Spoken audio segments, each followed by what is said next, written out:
Mind Body Life show hosted by Frederick Enteman on Global Voice Radio on Fridays at 10 a.m. Eastern.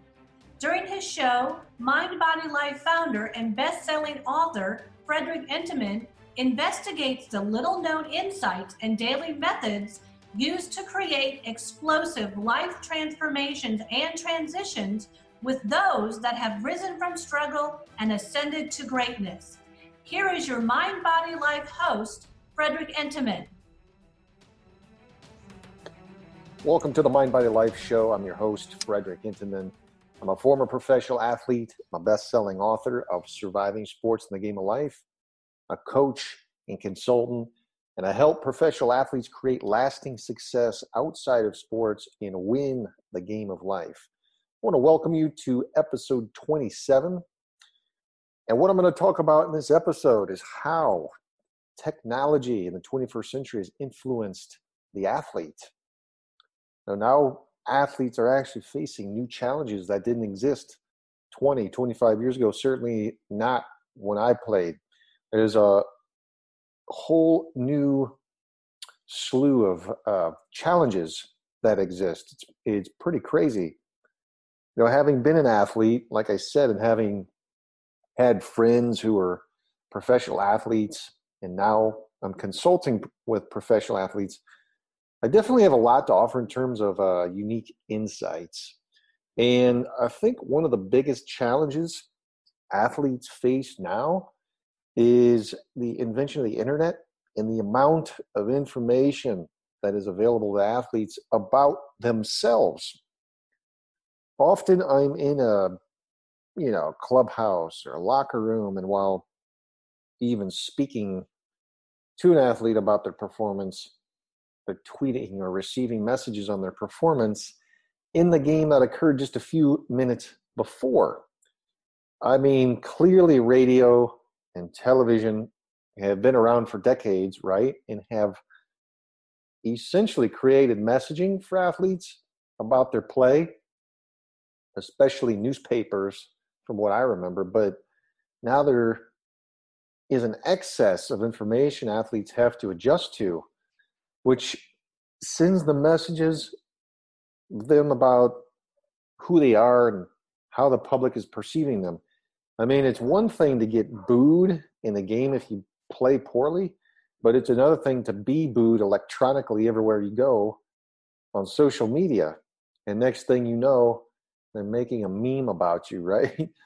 So it's just, this requires a new level of being able to metabolize criticism and places added stress on athletes like never before. A second obstacle for athletes is the improvement in the competition. And every year, the talent in professional athletics is getting better.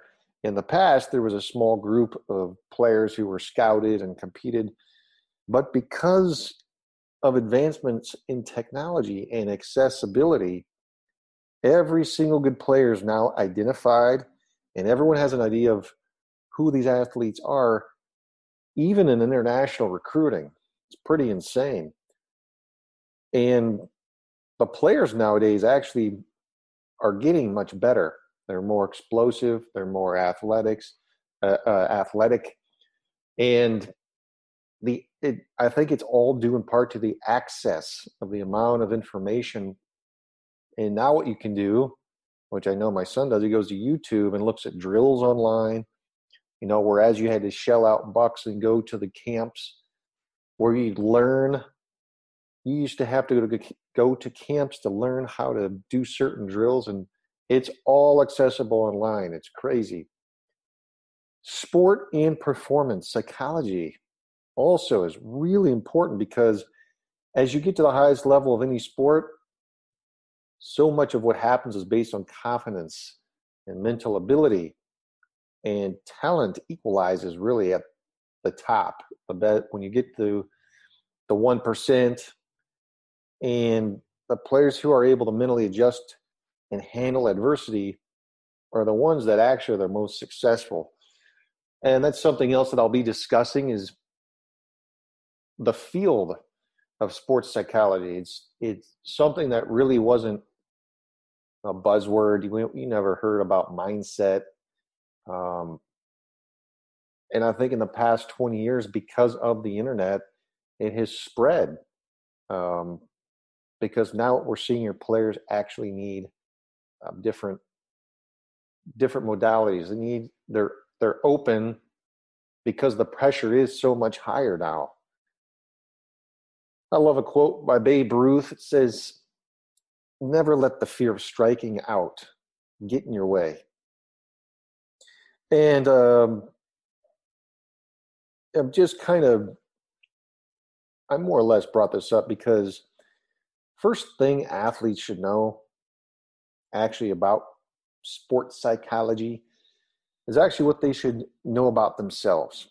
Another thing about sport psychology, you can just it's very misunderstood because the first time psychology is even mentioned, I think we naturally think of a psychologist, a shrink, right? Which for some reason carries a negative connotation. Athletes should identify for themselves what they fear about facing the deficit, first of all, in their game. If they're currently a high profile player, secondly, they should really identify the deficits in themselves. Nobody wants to see their dirty laundry. I know egos run big, but now I think athletes realize they need to manage, they learn coping skills about their lives, about their ego. That's why I do what I do, because I've been there. I've done that. Areas of performance that certainly need to be improved, again, whether it's athletically or personal. But what sport and performance psychology is about is looking for strategies to be honest about what we can improve. Everybody, no matter if you're a baseball player, for example, trading on the stock market, or a firefighter, can certainly improve. It's a matter of taking that personal accountability and stepping into yourself and saying, I'm tired of doing the same things over and over. I actually haven't really improved upon myself in 10 years or so. So today I start. Just an example. And no matter how good you are at what you do, again, you can always improve. There's never really an end to anyone's potential, because we now know through neuroscience and technology that the brain is plastic. There's plasticity, and our neural networks can always improve. The goal is always to keep getting better and overcome the fear of something new. Anyway, so that's just general principle of personal development. But for many years, actually, athletes and people in general have feared the idea of coaching or performance coaching or psychology or life coaching, whatever you want to call it, because I think they felt like it would expose them as weak or expose them as someone not able to do it on their own.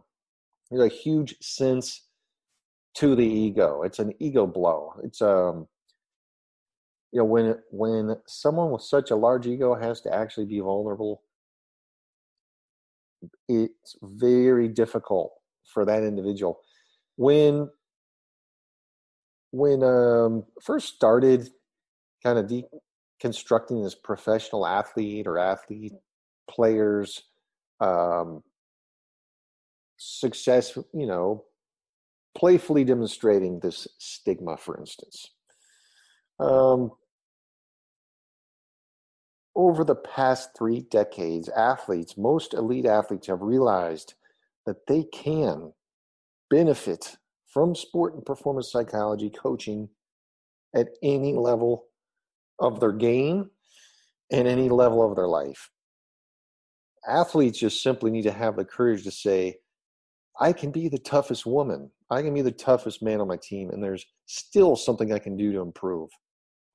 Now, that always comes down to internally what's going on between the ears. If I train my mind the way I train my muscles, I'll manifest it certainly through all of my talent, the majority of my potential. So when I go to the gym, I bench or I lift and squat or whatever. I need to do the same thing for my mental climate, for my attitude, for my resilience, and my ability to actually face adversity. How am I going to react? Am I going to react? Do I react too much when adversity is facing me, comes my way? This is actually true in every area. I often share I'm an avid reader. I have a huge research background. I worked on a PhD in Germany, one of the finest institutions. In fact, it's known for psychology, the very same elite institution that Friedrich Nietzsche studied at. And so therefore, I consider myself well-read. My mother was a librarian, and I had access to constant books. Well, before she was a librarian, I had a lot of access to a lot of books, and I took two. Anyway, I was once inspired by reading a Dr. Atul Gawande, who's a prominent surgeon, and I read about him because I was also pre-med in college. And I read about how he demonstrated how he welcomed performance coaching in his in an article he actually wrote. I'm trying to think of exactly, as I recall here, probably the New Yorker. I used to read the New Yorker in college, so I think that's it. Anyway, the way he explains sport and performance psychology in coaching and thus is very interesting. And it's the analogy of a fish tank, that everybody has a mental fish tank and a mental climate of sorts in their head. So even if you're successful, that tank is going to get gunked up. And between the wear and tear of a long season or a bad game or a bad outing or simply an unwanted result, there's going to be some, algae. There's going to be some pollution in there. And this analogy, which I read probably 25 years ago, still sticks in my mind. I'm still talking about it on my own show. That's pretty cool. So with sport and performance techniques, psychological techniques, which might seem I'm going on a rampage or something, but this ties into technology. We're always going back to technology. That's what this show is about. And there's so much more available to us now. And there's so many techniques that we now know that are available that we can just Google that's going to help keep your tank clean. Everyone has a tank, whether you're Michael Jordan or Jordan Spieth or the guy playing ball in the corner. You have a tank. And essentially your success depends on your ability to understand that performance coaching is about building strength, and that those that do partake and value themselves have a distinct edge over those who do not. For example, I always ask baseball, football, hockey and baseball players, what do you do when something bad happens? Actually, when something really challenging, like I just mentioned, the adversity strikes. In a game, that would be, for example, you give up a home run or you miss a crucial shot, or how do you get past that? They say, well, I don't know. I just shake it off. And then I ask them, well, how? What's your coping mechanism for rebounding? Or, most athletes actually don't have a method. They're just relying on their physical talent and ability. And this is something that over time, I think technology with um, everything essentially at the tips of at our fingertips, we now know this. And athletes in the past were just waiting for the luck to turn in or something. Waiting and hoping aren't a plan. This is, I've been in those shoes, and I think a lot of being an athlete was, again, going back to, wow, if I'm vulnerable, then I'm weak. And now through psychology and coaching and the study of such and people sharing their techniques and all in all, it getting out there, I guess I'd like every athlete to know that it is that sports psychology techniques help you stay in your best mindset. They help you be in your most confident self, in your most mindful self. Sport and performance psychology is not only a way to shake things off when things are going bad, but really keeps you in the mental climate that'll help you achieve the best results over the long haul. So going back to that Babe Ruth quote, don't wait for your luck to turn it yourself. And just to clarify,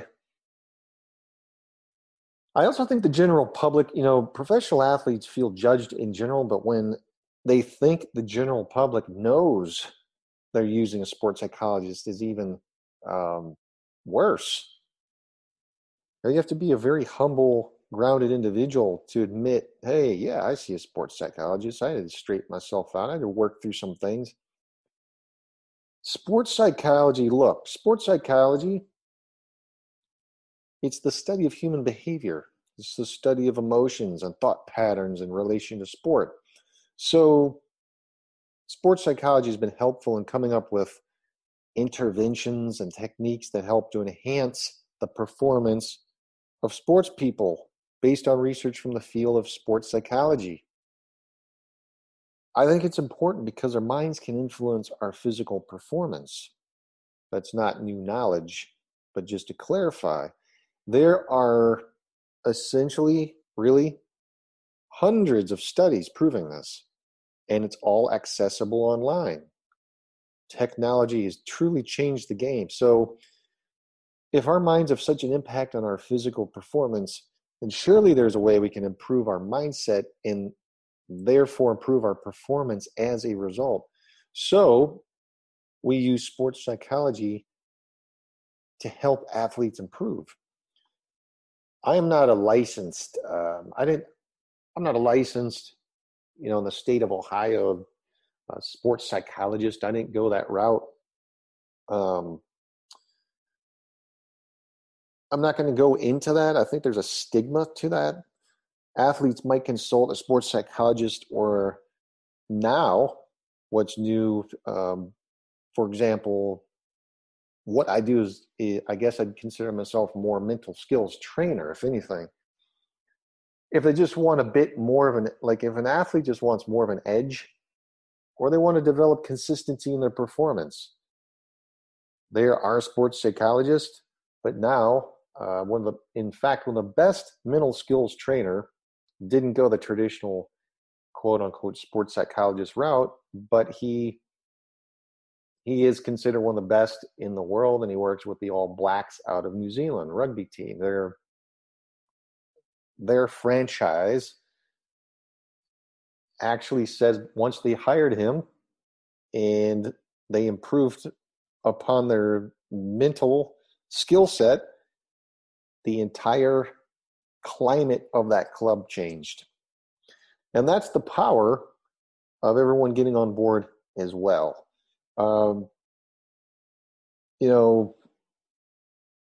Some athletes might have trouble choking under pressure.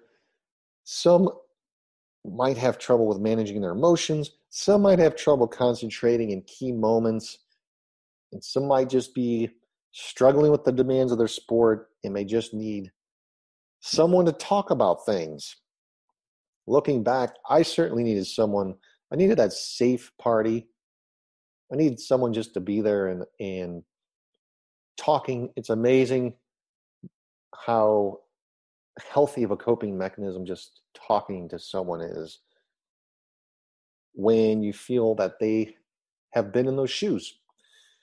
And I'll share with you that I feel the majority of sports psychologists that I've dealt with, not to say all in all in general, I don't know, but after speaking with athletes as well, I just think anyone who claims to be a sports psychologist and been gone through all the red tape and all that stuff and has not been a pro athlete or excel in athletics, hasn't put in the time and doesn't really have that ingrained process in their life experience should be barred. They should be barred. My first experience with a sports psychologist was such that I really needed help with processing abusive verbal abuse from an asshole coach. And it was walking into an institutionalized room, staring at a drone tone spectacle wearing researcher who, number one, never played sports, and number two, was never yelled at by a coach, come to find out. So I couldn't possibly feel comfortable with unleashing my emotions or the truth in front of someone that couldn't possibly understand where I was even coming from. It's, it's often hard enough to take the steps to be vulnerable, but my gosh, so actually, the first thing I can think of is almost paranoia. Sports stars are constantly being judged, okay? It's being sorted into these hierarchies and positions within pecking orders. We all have a stamp on our back. If we get injured, there's 10 more athletes waiting to compete for that spot, and all of it's really built up on a house of cards. Today's hero is like tomorrow's bum, essentially. And I mean that with kindness and respect. And then they're all are just an injury, a loss of a form, a new boss, or change in perception, really away from a critical loss of status or earnings and that opportunity. And related to this is the wariness that is born from the opportunity cost associated with playing top level sports. Typically, sports people, I think in general, feel their sacrifices weigh heavy on them in terms of their perceived lack of education and their breadth of life experience outside their nice professional sports bubble. The paradox is that while they're missing out on a simpler teenage and early 20s life, a lot of people envy their opportunities to travel or earn lump sums of cash and experience that exclusive lifestyle that can be parlayed into worthwhile opportunities now and later. And equally, civilians or geeky dudes that excel on tests to get degrees and certifications that really don't understand sports stars' situation with any kind of empathy. And even if they could trust others, it is more straightforward simply to mix only within their own world, limiting contact with outsiders. But this is obviously both isolating and limiting as a social life as well. And I'm just saying, injuries and fears of the future can loom large too. And then there's the reality of a short career and need to make a second life when the floodlights fade. And many aren't able to manage this transition. That's, again, why I do what I do. And again, you might think I'm rambling, but I'm getting the point here. So now, through technology, athletes have to deal with, athletes and CEOs and executives, a big problem has become, I guess, quote unquote, haters. And those are the people that seek out harsh remarks through technology. It's really crazy. Um, it's just a whole new level of pressure. Well,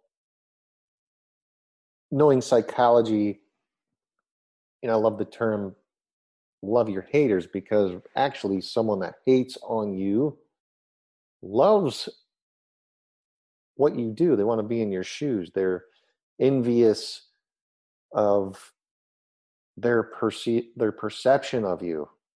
That's why they're coming at you, because they couldn't possibly take the steps that you've taken to get to where you are.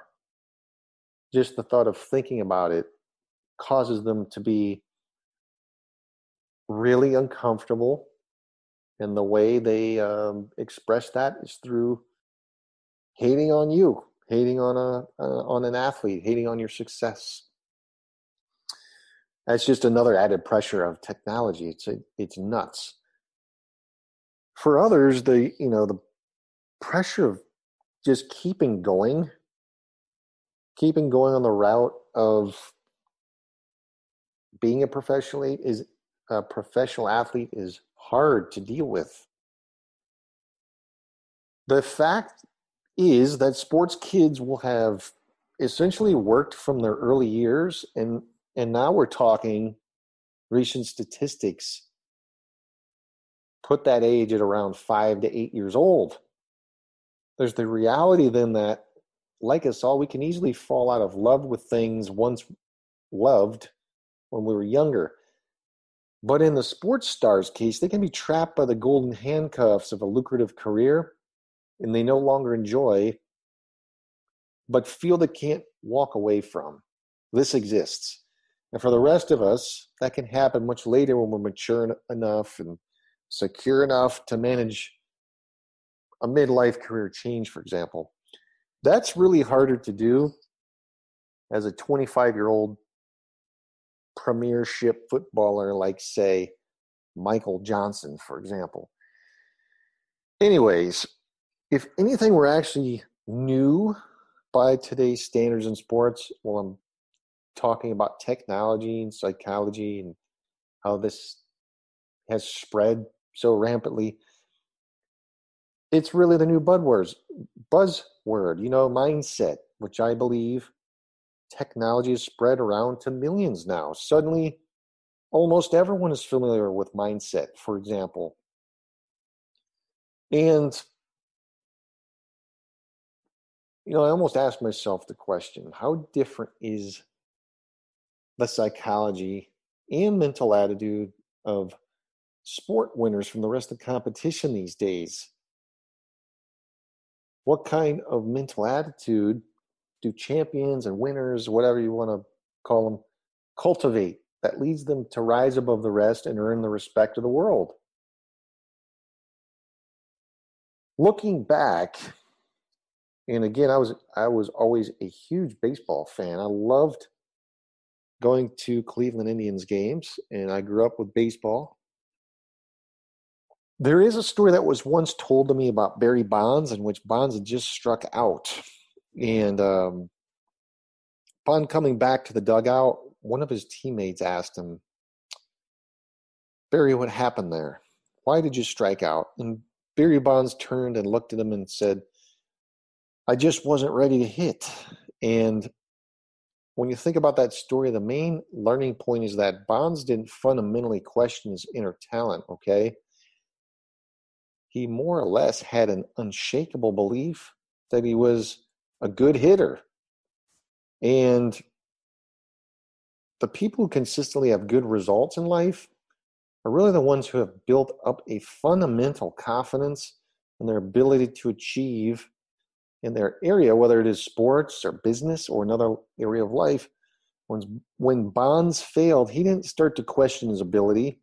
You might say, well, easy for him. Barry Bonds was one of the best baseball hitters of all time. However, what I find is that people who win, and this is regardless of their level of talent, are the ones who work hard on developing a mental climate and that ability to face adversity and bring out the best version of themselves, really.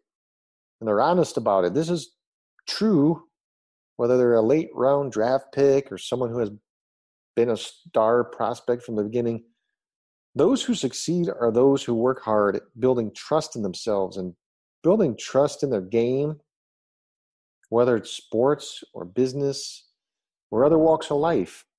It's really your ability to cultivate that positive winning attitude, quote unquote. That's what helps you, whether you're Barry Bonds or whether you're someone of less talent, to build that confidence. But then there's the other side, I suppose. What if you don't have a history of success? The question often becomes, what happens first? Does success bring confidence, or does confidence bring success? Most people think you have to have success in order to be confident. But what separates the best players and the people who achieve the most in life is that they realize that the opposite is also true. You can work to build confidence, and that will lead to your success. For example, the way I approach even negative results will determine whether I have the opportunity to have success later. If I go up to bat, strike out, and say to myself, "Oh, I suck. I'm a terrible hitter." Guess what? The next 3 at bats, I'm going to bring a terrible version of myself. I'm going to have the right concentration. I'm not going to have a good attitude. I'm going to be distracted by my negative and maladaptive thinking.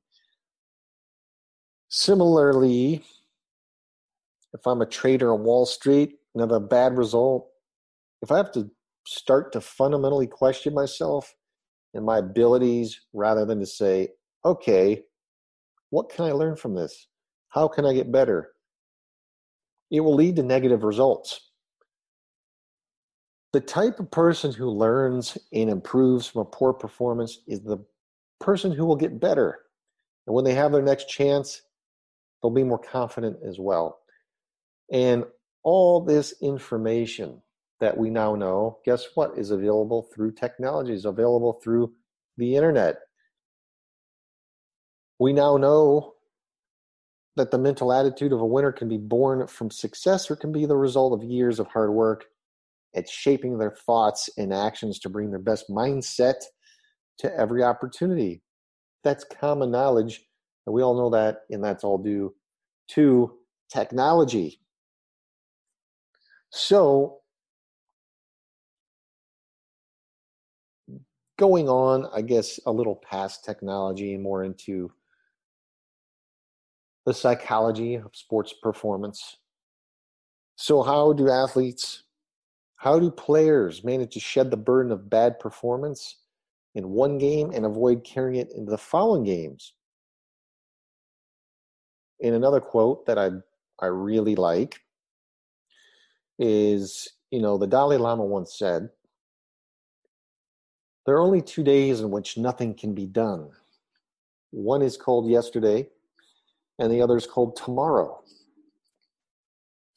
The present moment is really the only thing we can have a direct impact on. And once an athlete can understand this on a fundamental level, all the techniques we use in sport and performance psychology are more effective. One of the goals in my work, for example, is to help people to get into the present moment and move away from whatever has happened in the past, if it's haunting them or not, or if it's constantly on their mind. Moving away from the past and just being here now in the present. One pioneer in sport psychology, actually named Ken Ravizza, once actually he's known for putting a toilet in the locker room to remind players to flush what happened in the past and stay in the present moment. I just think that's brilliant.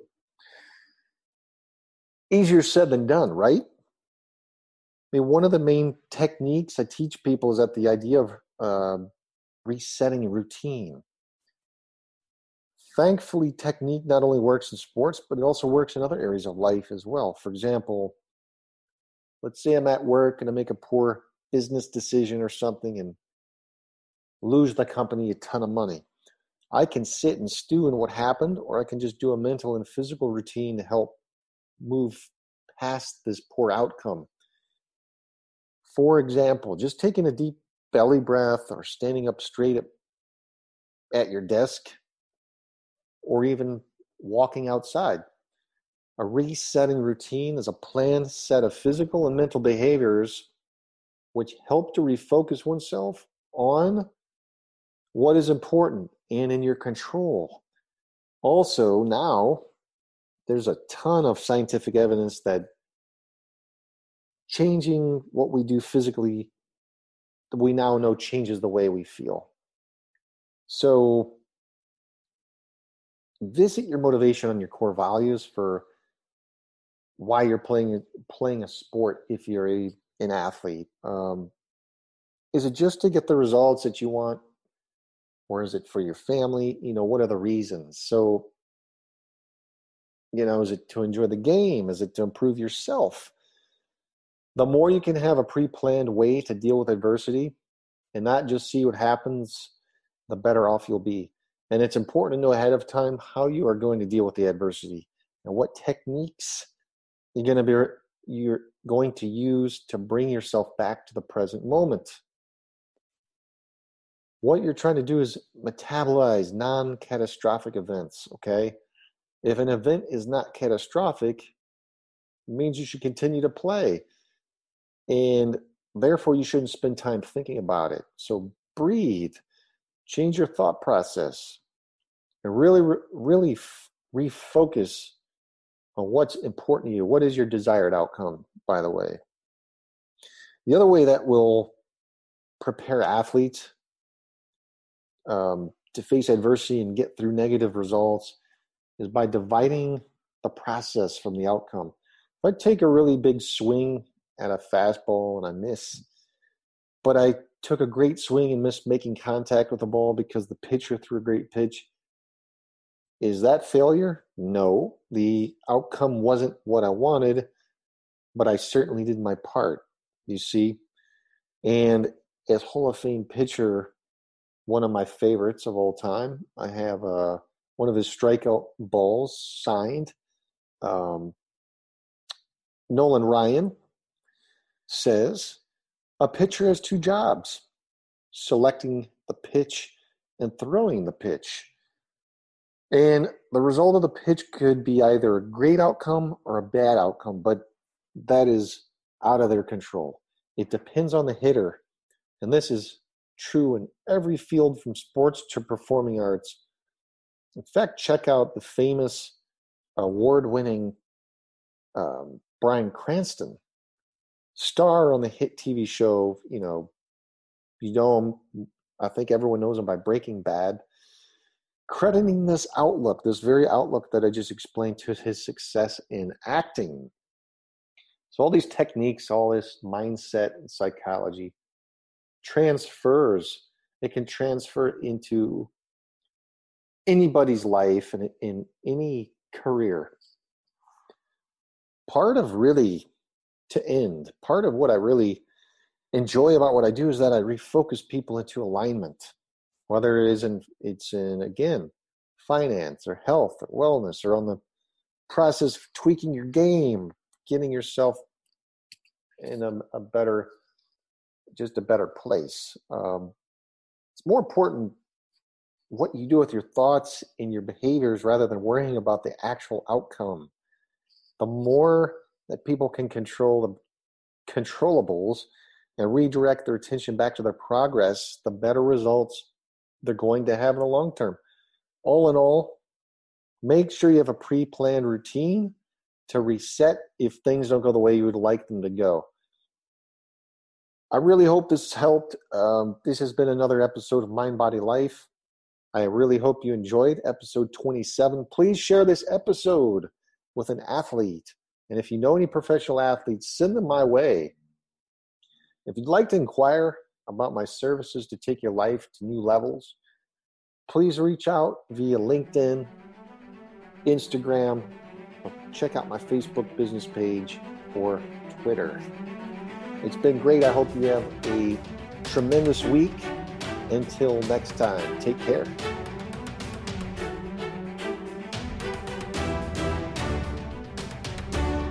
Thank you for joining us. Listen every Friday at 10 a.m. Eastern to Frederick Intiman host Mind, Body, Life. Connect with Frederick at www.globalvoiceradio.com. Tune in next week for another edition of Mind, Body, Life on Global Voice Radio.